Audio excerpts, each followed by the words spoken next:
जब मेरे कमरे का कायाकल्प, कायाकल्प मतलब पूरी तौर से परिवर्तन, चिड़ियाघर के रूप में होने लगा। कहने का भाव है कि जब लेखिका का कमरा कम और चिड़ियाघर ज्यादा लगने लगा, तब मैंने बड़ी कठिनाई से दोनों चिड़ियों को पकड़कर जाली के बड़े घर में पहुंचा दिया। बाहर एक सहन में एक जाली घर बना हुआ था जिसमें और भी पक्षी थे। तो लेखिका ने इन दोनों पक्षियों को, दोनों मोर और मोरनी को, दोनों बच्चों को उस जाली घर में पहुंचा दिया जो मेरे जीव जंतुओं का सामान्य निवास है। दोनों नवागंतुकों को पहले से रहने वाले में वैसा ही कौतूहल जगाया जैसे नववधू के आगमन से परिवार में स्वाभाविक है। तो लेखिका ने बड़ी अच्छी सी उदाहरण दिया यहाँ पे कि जब किसी परिवार में कोई नई दुल्हन आती है तो परिवार के जितने भी पहले रहने वाले लोग होते हैं उनके मन में एक कौतूहल होता है, उसको जानने की एक स्वाभाविक इच्छा होती है। तो इनके जाने से भी ऐसा कौतूहल पहले जाली घर में रहने वाले पक्षियों में जाग गया जैसे उनके घर में भी कोई नई दुल्हन आई हो। लक्का कबूतर, अब लेखिका के पास बहुत सारे पक्षी हैं जिनके नाम भी रखे हुए हैं। तो कबूतरों का नाम क्या है? लक्का। ये उनकी किस्म भी होती है। लक्का कबूतर नाचना छोड़कर दौड़ पड़े और उनके चारों ओर घूम घूम कर गुटर गू की रागनी अलापने लगे। रागनी अलापना होता है लगातार बोलना, आवाज निकालना। तो वो गुटर की आवाज लगातार निकालने लगे। बड़े खरगोश सभ्य सभासद होते हैं किसी मीटिंग में बैठे हुए माननीय सदस्य, ठीक है। और सभ्य मतलब एजुकेटेड, शिष्टाचार जिनके अंदर होता है। वो ज्यादा उछल कूद नहीं करते, आराम से बैठकर सबको सोचते, देखते, समझते हैं। तो सभ्य सभासदों के समान क्रम में बैठकर गंभीर भाव से उनका निरीक्षण करने लगे। जैसे कोई बड़ा व्यक्ति होता है ना घर का सभ्य, तो वो बच्चों को खेलते देखता है तो आराम से बैठकर उनका निरीक्षण करता रहता है, खुद इंटरफेयर नहीं करता, किसी बात में दखल नहीं देता। तो वैसे लग रहे थे खरगोश, एक तरफ बैठकर उनको देख रहे थे। ऊन की गेंद जैसे छोटे छोटे खरगोश यानी खरगोशों के बच्चे उनके चारों ओर उछल कूद मचाने लगे। तोते मानो भली भांति देखने के लिए एक आंख बंद करके उनका परीक्षण करने लगे। उस दिन चिड़ियाघर में मानो भूचाल आ गया, यानी नए जानवर आने से, नए पक्षी आने से पहले वहां रह रहे चिड़ियाघर के जानवरों में काफी कौतूहल पैदा हो गया था और वो उनको इधर उधर उनके आसपास घूम घूम कर उन्हें देख रहे थे।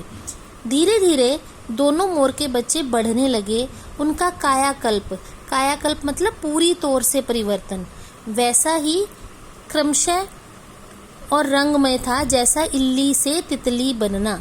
अब यहाँ पे आपने अपनी कक्षा में साइंस में लाइफ साइकिल ऑफ बटरफ्लाई आपने पढ़ा होगा कि कैसे पहले वो बेरंग सा एक कीड़ा होता है जो एक शेल के अंदर रहता है, फिर उसमें से जब वो तितली पूरी डिवेल्प हो जाती है, निकलती है, तो फिर उसमें कितने कलरफुल उसके पंख जो है कितने रंग बिरंगे होते हैं। तो ऐसे ही मोर के बच्चे जिनमें कोई रंग नहीं झलकता था और वो जब बढ़ने लगे तो उनके रंग भी उभरने लगे, तो वो बिल्कुल ही उनकी कायाकल्प हो गई, उनका रूप परिवर्तन हो गया जिस तरह इल्ली से तितली का होता है। मोर के सर पर कलगी और सघन होता है गहरी, घनी, ऊंची तथा चमकीली हो गई।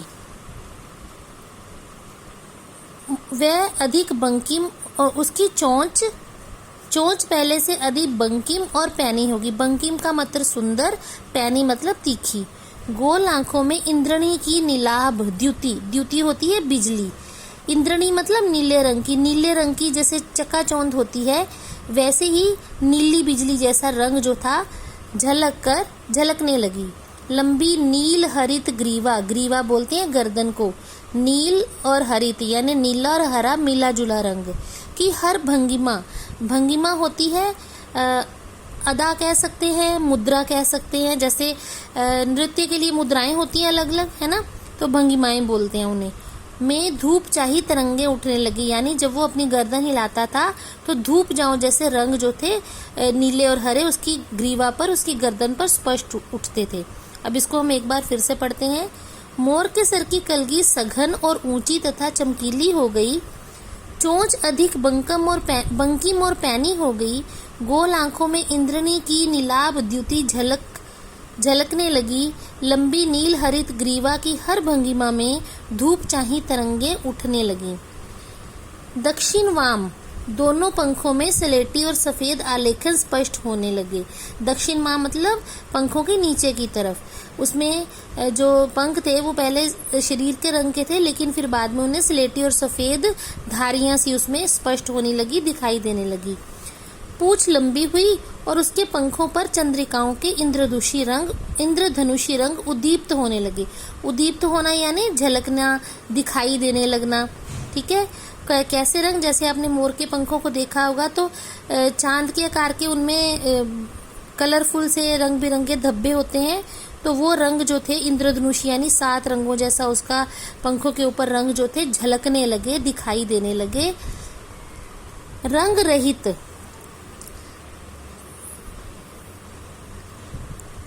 रहित पैरों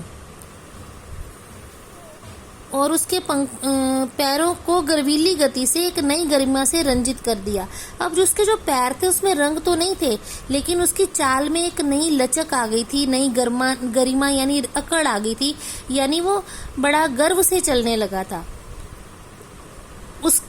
उसका गर्दन ऊंची करके देखना, विशेष भंगिमा के साथ उसे नीची कर दाना चुगना, पानी पीना, टेढ़ी गर्दन कर शब्द सुनना और क्रियाओं में जो सुकुमारता होती है कोमलता और सौंदर्य था, उसका अनुभव देखकर ही किया जा सकता है। गति का चित्र नहीं आंका जा सकता, यानी उसकी स्पीड को हम शब्दों में नहीं बता सकते। तो यहाँ पे इस पैरे में मोर की सुंदरता का बखान किया है कि किस तरह उसके शरीर पर, उसके पंखों पर रंग झलकने लगे, उसकी जो चाल बदल गई, चाल जो उसकी गर्व से भर गई, उसकी जो गर्दन ऊंची करके देखता था, कभी टेढ़ी गर्दन करके इधर किसी शब्द को सुनता था, कभी नीची गर्दन करके दाना चुगता था। तो उसकी हर भंगिमा में, हर मुद्रा में, हर क्रिया में जो कोमलता और सुंदरता थी उसको शब्दों में बयान नहीं किया जा सकता, और उसकी गति भी पहले से अधिक तेज हो गई थी। अब मोरनी का विकास पढ़ते हैं। मोरनी का विकास मोर के समान चमत्कारिक तो नहीं हुआ, क्योंकि मोर तो एकदम परिवर्तित हो गया, उसका तो कायाकल्प हो गया था। एक मटमैले से पंछी से वो एक बहुत सारा रंग बिरंगा पक्षी बनकर उभरा था। लेकिन मोरनी का विकास उस तरह नहीं हुआ जैसे मोर का होता है, परंतु अपनी लंबी धूप चाही गर्दन, यानी उसकी गर्दन पर भी रंग जो थे वो जैसे धूप और छां खिलती है ऐसे रंग दिखाई देते थे। हवा में चंचल कलगी, पंखों की श्याम श्वेत पत्रलेख, श्याम श्वेत यानी काली और सफेद धारियां। मंथर गति, अब मोर की गति तो तीव्र थी लेकिन मंथर यानी धीमी। मोरनी की गति बड़ी धीमी थी, जैसे लचक थी उसके शरीर में, उसकी गति में। आदि से वह भी मोर की उपयुक्त सहचारिणी यानी उसके साथ चलने वाली, सहचारिणी वैसे पत्नी को कहा जाता है, सहचारिणी होने का प्रमाण देने लगी, यानी वो भी मोर के साथ जचने लगी, अच्छी लगने लगी। नीलाभ ग्रीवा, ये नीली आभा लिए हुए गर्दन, आभा मतलब रंग की झलक। नीलाभ ग्रीवा के कारण मोर का नाम रखा गया नीलकंठ, क्योंकि उसके कंठ के ऊपर, उसकी गर्दन के ऊपर नीला रंग था, तो लेखिका ने उसका नाम रख दिया नीलकंठ। और उसकी छाया के समान रहने के कारण मोरनी का नामकरण हुआ राधा। मुझे स्वयं ज्ञात नहीं यानी पता नहीं कि कब नीलकंठ ने अपने आप को चिड़ियाघर के सभी जीव जंतुओं का सेनापति और संरक्षक नियुक्त कर लिया। संरक्षक होता है रक्षा करने वाला। मोर ने अपनी इस तरह की छवि बना ली कि वो सबकी रक्षा करता था और सबको कमांड देता था, ऐसा लगता था सभी पक्षियों का वो सेनापति बन गया। ये कब कैसे हुआ ये पता नहीं चला।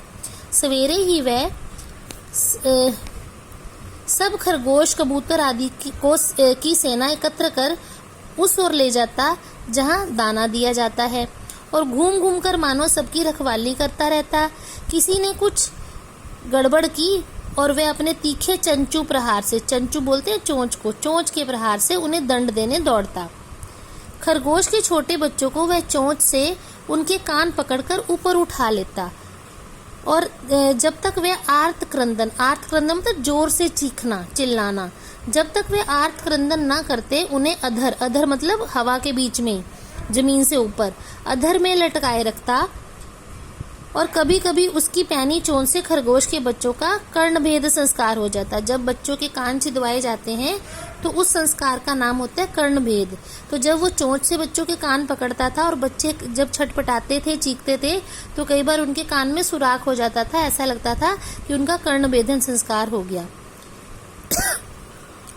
पर वे फिर कभी उसे क्रोधित होने का अवसर ना देते थे। बच्चों को भी पता था कि डांट पड़ेगी, दंड मिलेगा, तो वो ऐसा कोई काम करते ही नहीं थे कि मोर को गुस्सा आए।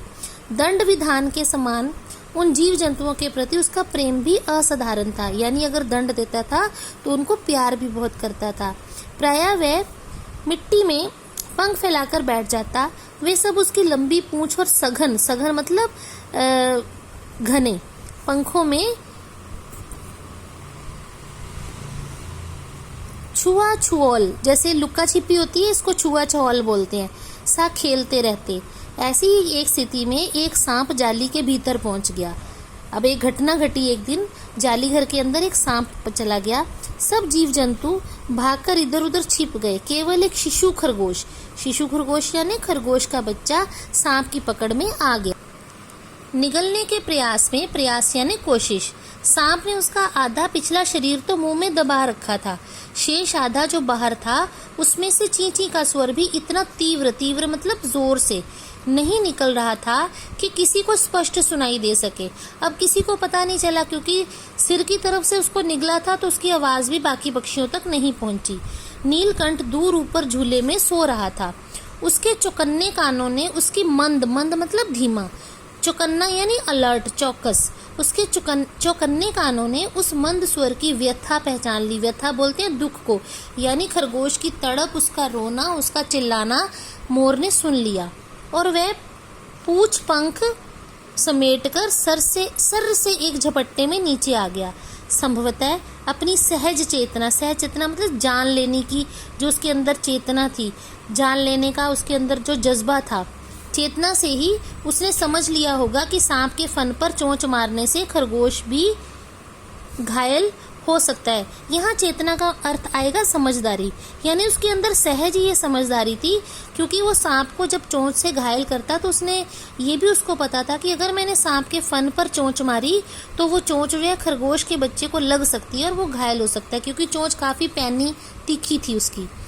उसने सांप को के फन के पास पंजों से दबाया, फिर चोंच से इतने प्रहार किए कि वह अधमरा हो गया। पकड़ ढीली पड़ते ही खरगोश का बच्चा मुख से निकल तो आया, परंतु निश्चेष्ट मतलब बिना किसी चेष्टा के अधमरा सा होकर वहीं पड़ा रहा। अब राधा भी ये सब देख रही थी, लेकिन मोर अपने आप में सांप को काबू करने में समर्थ था, तो राधा ने सहायता देने की आवश्यकता नहीं समझी।